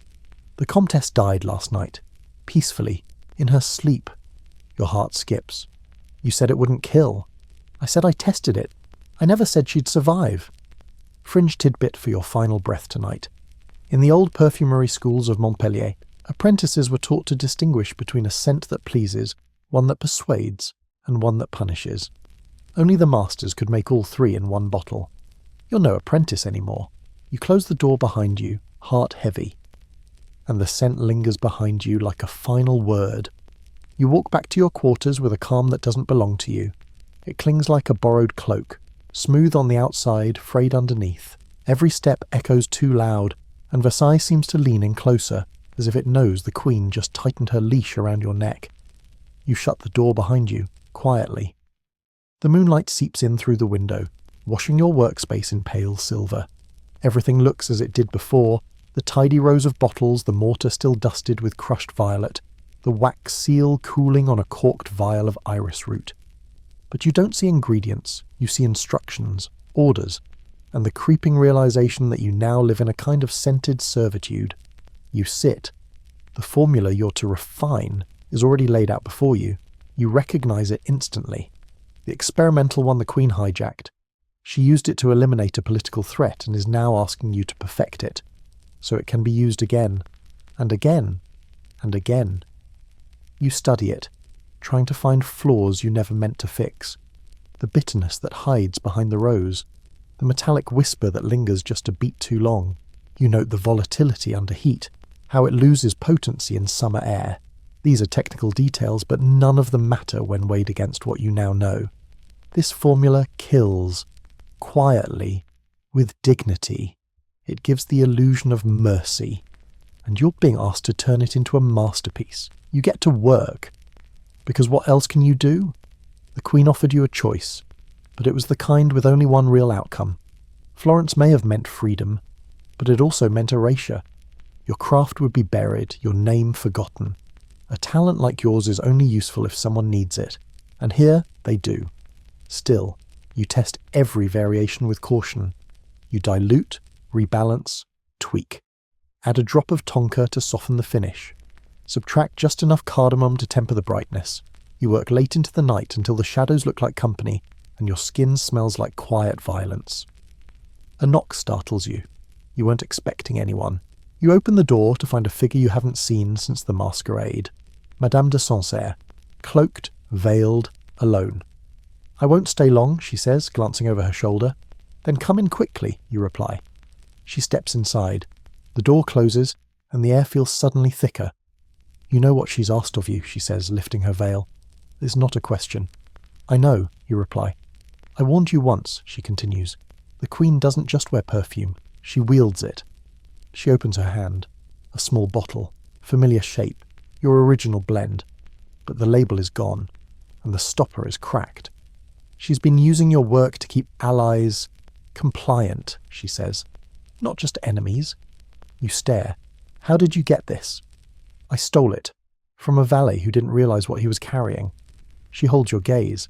She's not just eliminating threats. She's bending favors.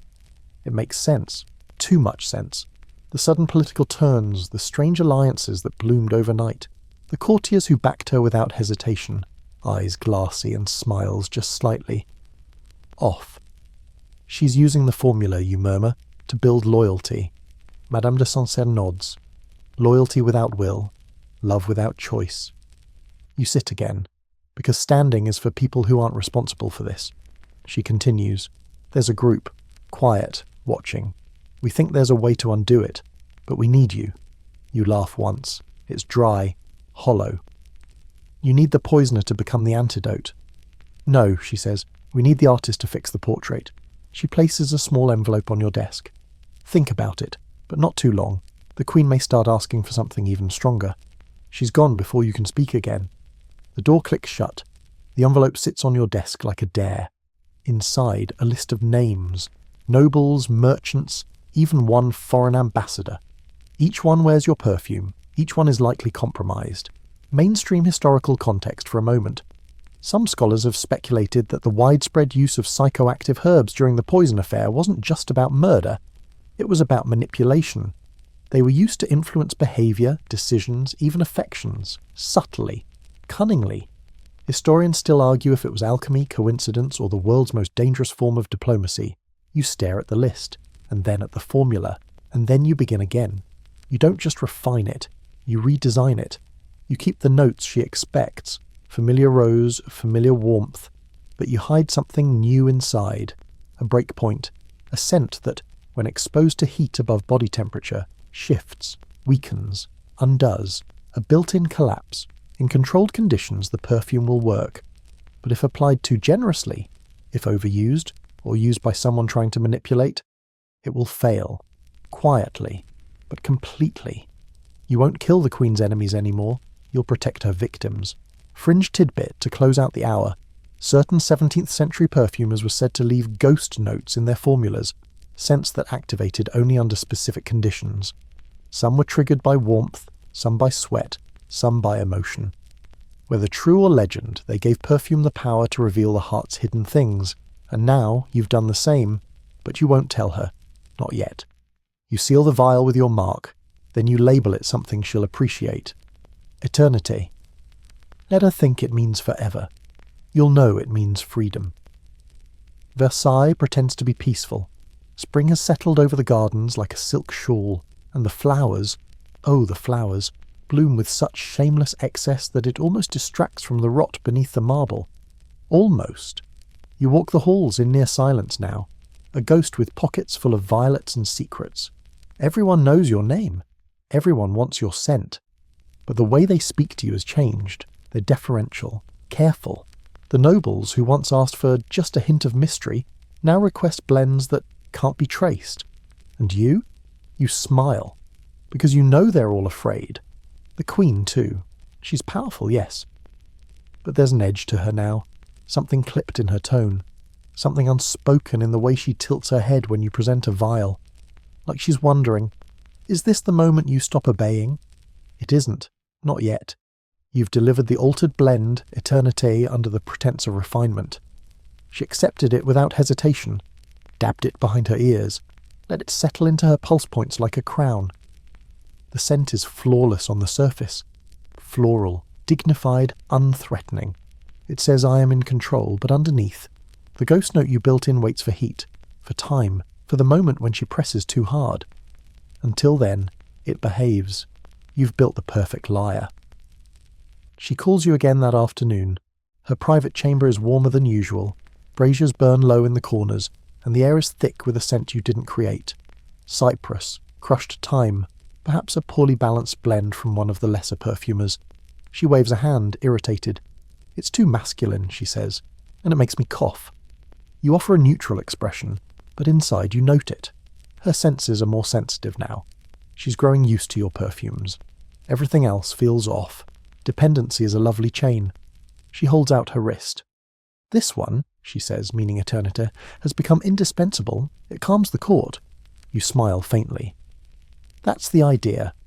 I've been thinking, she adds, about something even more persuasive. You tilt your head.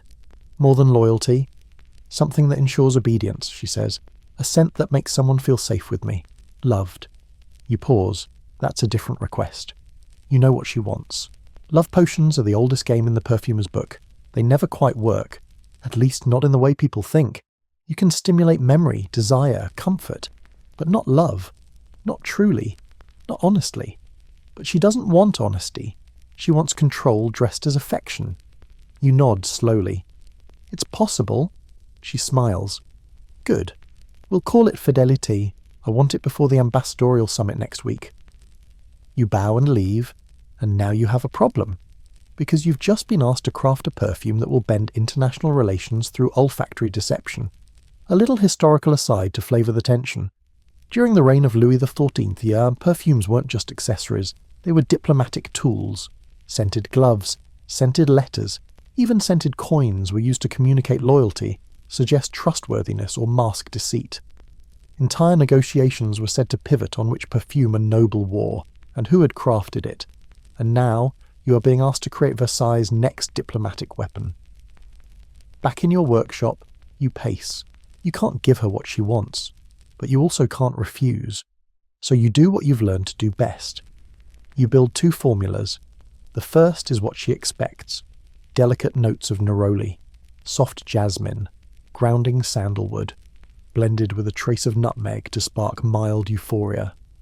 A warm, fuzzy scent that evokes memory and nostalgia. You seal it in a silver bottle and mark it with her crest. The second is more interesting. It starts with linden blossom, harmless, unassuming. Then you add tinctured valerian root, barely enough to detect, paired with a faint dusting of blue sage. Combined, they do something strange to the senses. Not love, not even desire, but trust. A sense that whoever's wearing the scent must be telling the truth. A persuasion spell made from roots and patience. But here's the twist. You build a trigger into this one too. Under heat, it curdles. Not physically, emotionally. The scent shifts. Warms too much? It smells wrong, sour, unsettling. Like something once sweet that's gone slightly off. It's not sabotage, it's insurance. You label the second one Fidelity, hide the first, and then you wait. Before the summit, the Queen receives the bottle. "Charming," she murmurs, almost tender. She dabs it across her collarbone and between her breasts. "I want them to remember me fondly," she says.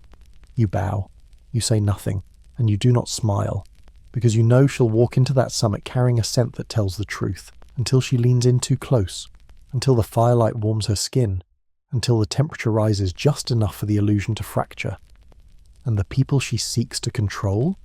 They'll smell something's off. You don't know if it'll unravel everything, but it will plant a seed. Fringe tidbit for your quiet reflection tonight.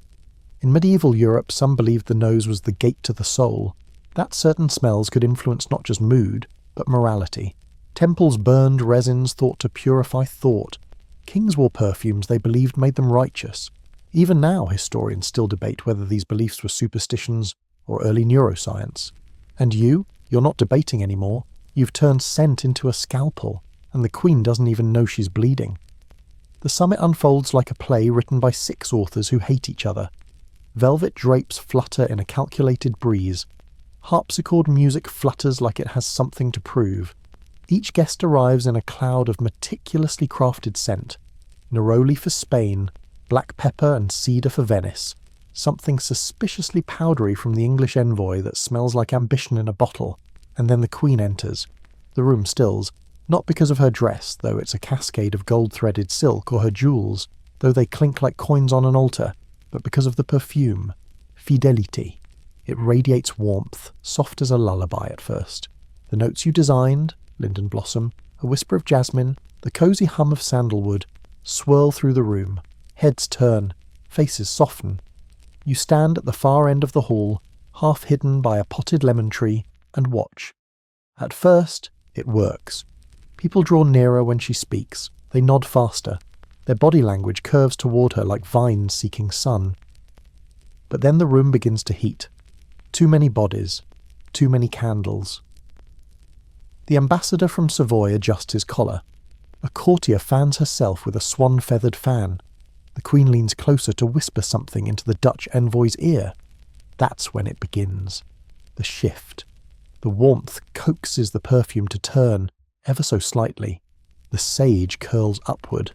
The valerian root starts to surface. Something in the scent falters, like a smile that forgets its purpose halfway through. You see the Dutch envoy blink. He leans back. Others begin to do the same. Nothing dramatic, just a soft recoil. A nose wrinkle here. A pause in conversation there. The Queen doesn't notice, not yet. She speaks, still silky, still poised. But the spell is weakening. And you? You exhale. Because it's working. You've built in truth. Or at least unease. Enough to make people hesitate. Enough to make them question the sincerity laced in the Queen's words. You leave the hall before the scent finishes its arc. Back in your chambers, you light a candle and sit with a fresh journal. You begin a new formula. This one will be private. Unlisted. Your own. A scent that reminds you of who you are, not what you've been turned into. You think about vetiver for grounding, myrtle for memory, maybe a note of crushed bay leaf. Something sharp. Something real. You don't get far before there's a knock at the door. It's a page. He looks nervous. The Queen requests your presence. Immediately. Of course she does. You follow the boy through the hallways, now cooler.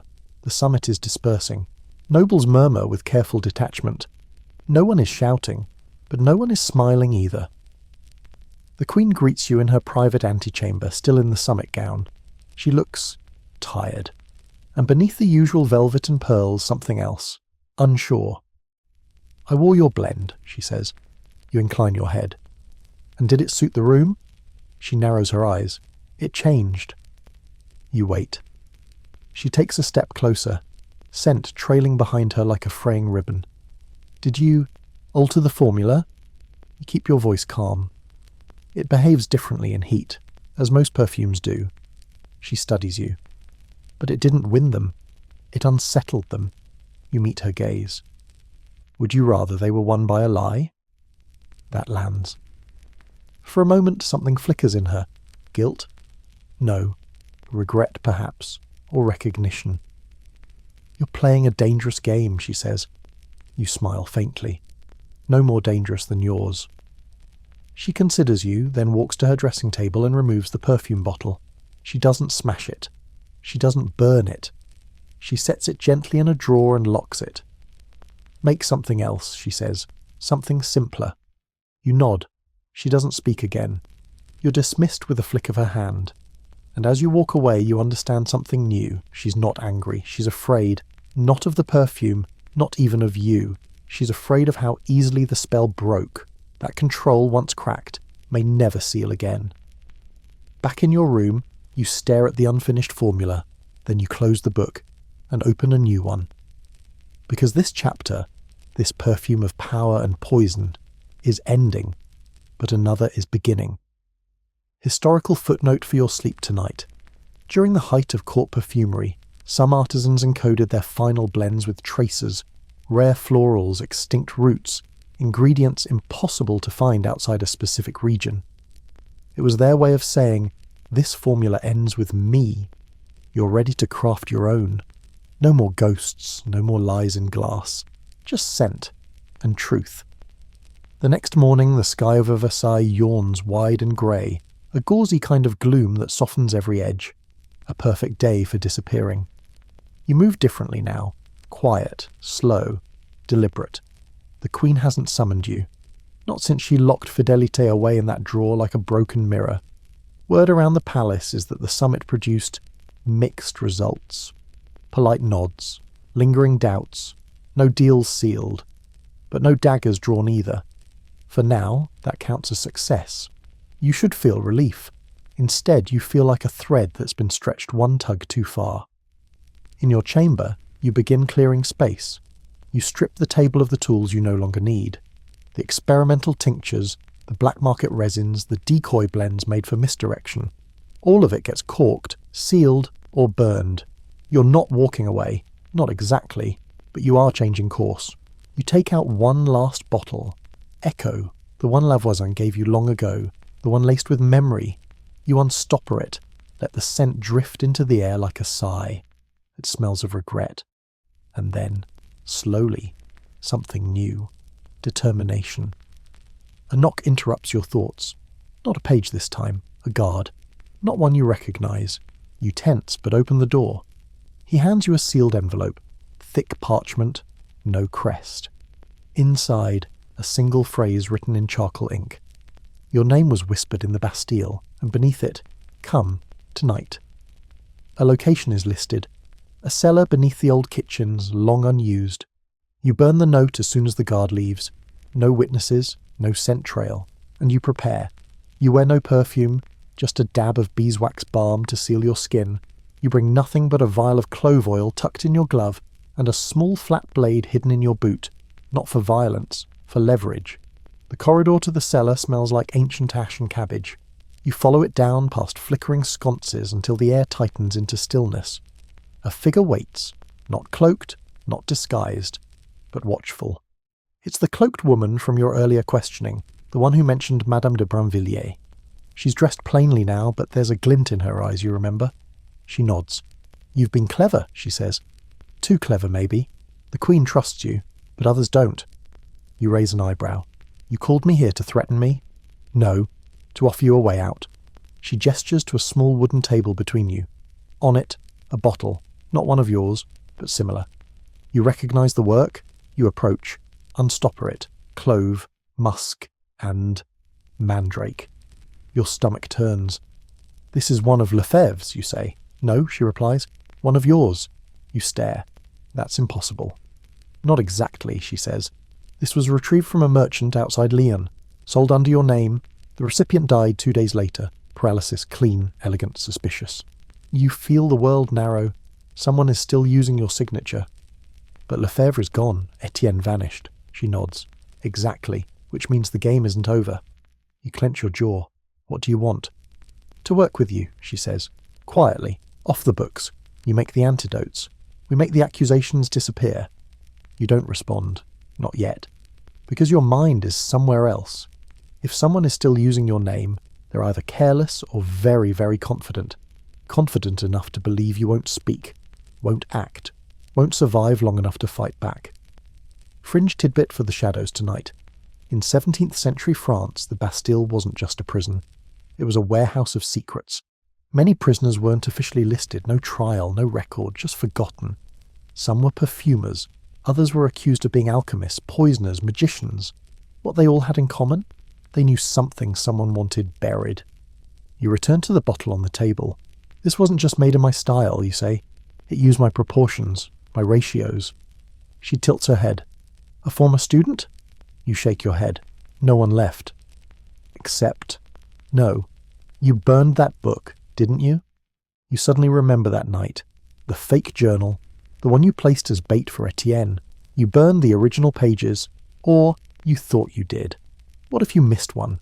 What if someone found it? Not Etienne. Someone worse. Someone more patient.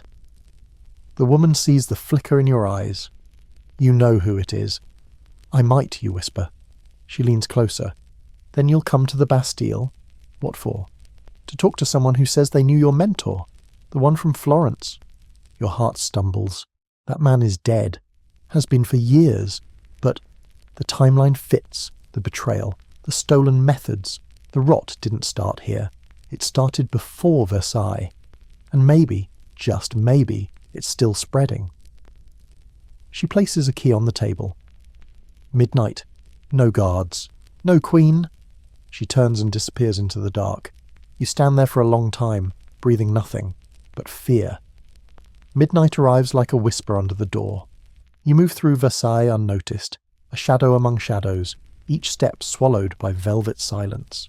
No guards challenge you. No courtiers linger in the halls. Everyone who matters is asleep or pretending to be. The key burns cold in your palm.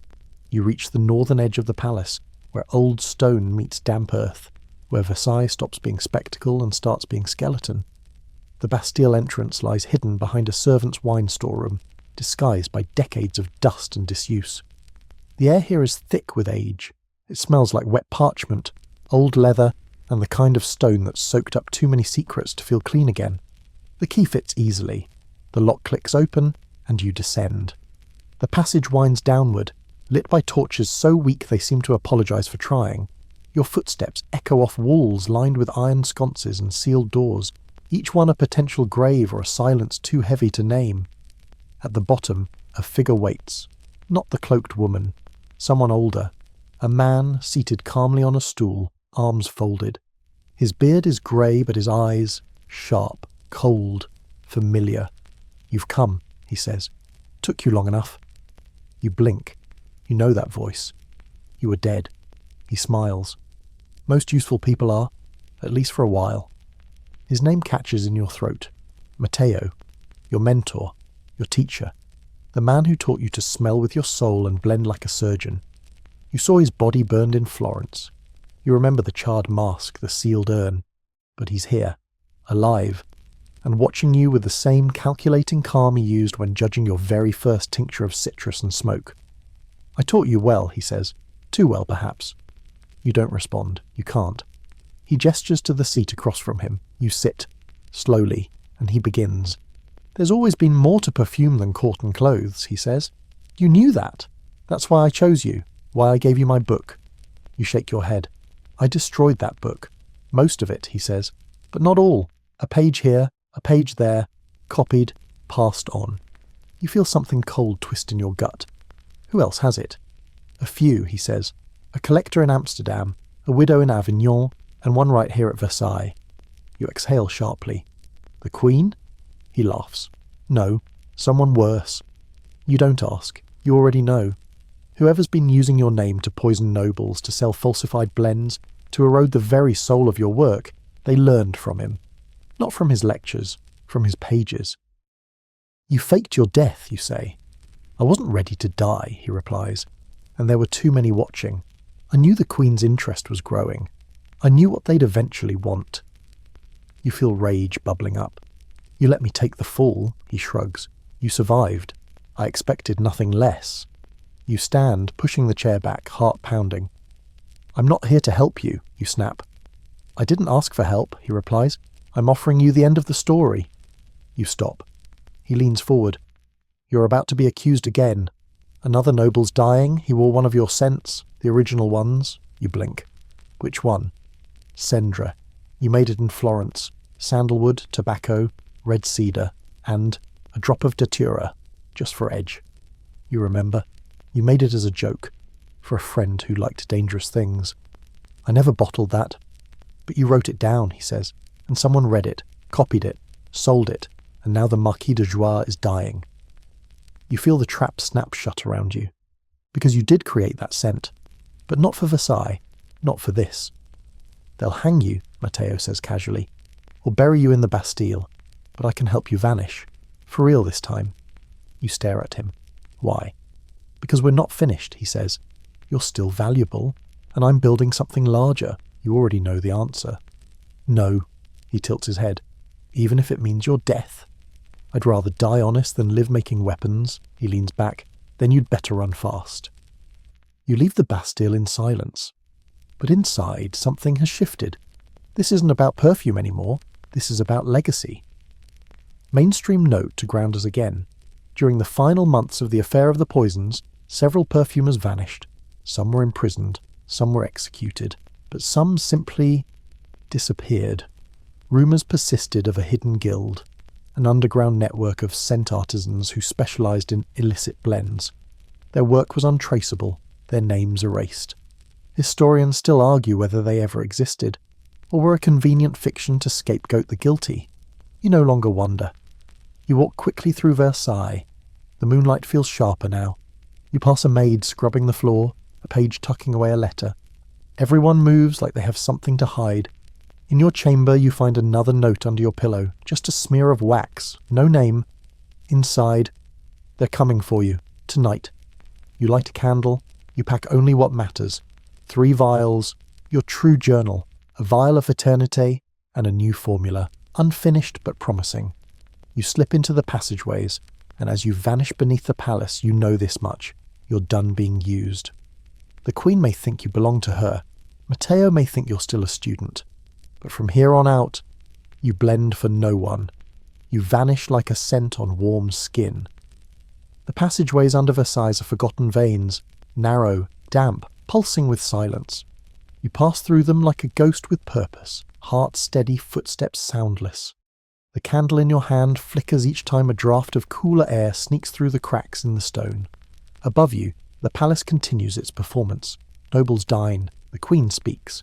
Guards shift from post to post, unaware, or pretending not to notice, that a dangerous artisan is slipping through the bones of the building.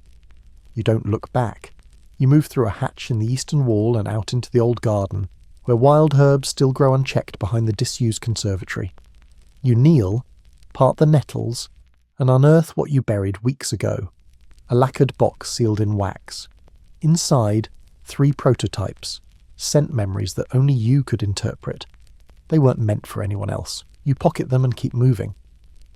It's nearly dawn by the time you reach the stables, where a sympathetic groom, paid handsomely in the Queen's own perfume, waits with a brown mare and a map inked in clove oil. No traceable parchment, no record. The scent fades in 6 hours. Perfect. You ride hard away from Versailles, your breath frosting in the early morning chill, your saddlebags clinking faintly with the weight of your legacy.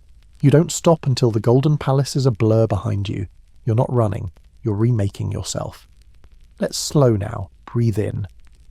Because this is the part of the story where you let it all fall away.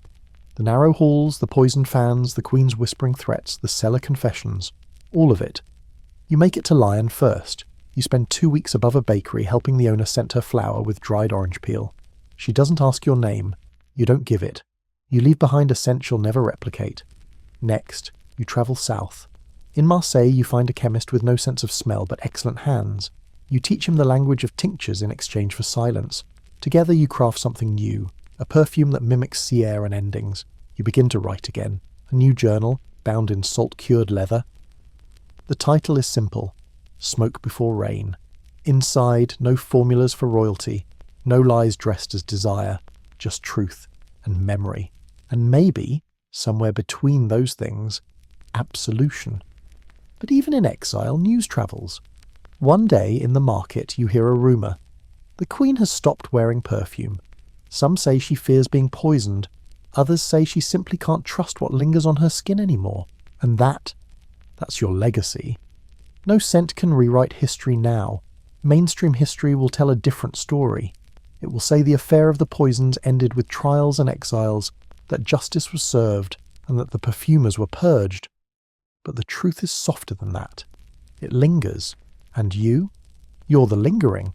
You become the story whispered between merchants. The signature no one can forge. The phantom scent that follows closed doors and unopened letters. One evening you sit by a small river outside Florence. You unstopper a bottle. The perfume inside is quiet, green, a little sharp. But underneath, a base note of almond and violet, just enough to remind you who you were, what you survived. You dab it on your wrist, and let the river carry the rest away. Because you're not a perfumer anymore, you're the caution. The one who knew that sometimes a rose is just a rose, and sometimes it's the last breath someone takes. So here we are, at the end of your journey. You've crossed poison gardens and golden halls, navigated whispers heavier than crowns, and emerged through smoke, not unharmed, but wiser. The Queen's perfumer, the masked artisan, the scent assassin. You played every role, and in doing so you rewrote the rules. Now let the pace slow. Feel your breath lengthen. Picture the quiet workshop once more. The scent of lavender crushed against waxed wood, the candle's flame low and steady, shadows painting the walls with memory. Outside, the wind stirs the leaves gently like fingers through silk. You're safe now. The danger has passed.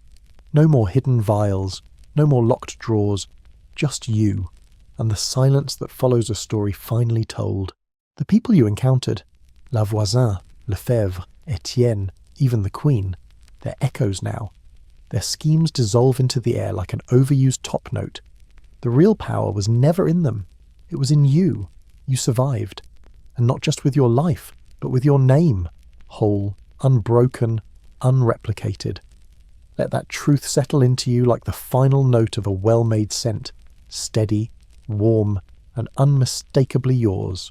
Close your eyes now. You've earned your rest.